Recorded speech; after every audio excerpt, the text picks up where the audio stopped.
त्यांच्या कार्यकर्त्यांना आता लक्षात आलेलं आहे की आपला पराभव. त्यामुळे आताच कार्यकर्ते त्यांना सोडून जायला तयार झालेले आहेत. त्यांना कार्यकर्ते रोज फोन करून त्रास देतात, कसं काय करायचं, काय झालं. ते फ्रस्ट्रेशन कार्यकर्त्याचं पुन्हा 4 तारखेपर्यंत तरी काहीतरी करून थांबवायचं आणि पुन्हा 4 तारखेनंतर प्रेस कॉन्फरन्स घेतली तर त्यांना माझी खासदार म्हणून काही किंमत मिळणार नाही. म्हणून आता जाता शेवटची खासदार म्हणून एखादी प्रेस कॉन्फरन्स घ्यावी, पत्रकार परिषद घ्यावी आणि पुन्हावर तरी खापर फोडायचा प्रयत्न करावा. मुळात ह्यासाठी ही कालचं त्यांचं शेवटची आखरी खासदार म्हणून प्रेस आहे. तर तेवढं त्यांना समाधान झालं, बोलू दे. पण त्याच प्रेसमध्ये सुद्धा त्या पत्रकार परिषदेत त्यांच्या मनात असलेला राग दिसून आला. निष्कारण डॉक्टर विश्वित कदमांवर त्यांनी जे बोलले त्यातनं पुढे काहीतरी कुणाला तरी टार्गेट करण्याचा प्रयत्न असेल तर मी तुम्हाला सांगतो की विश्वित कदम एकटे नाही.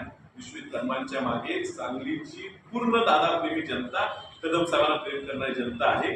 हा व्यक्ती महाराष्ट्राचा भावी मुख्यमंत्री आहे, भारताचं काँग्रेस पक्षाचं भविष्य आहे आणि आम्ही निर्णय घेतलेला. काही जरी झालं तरी आमच्या एकी तुटणार नाही.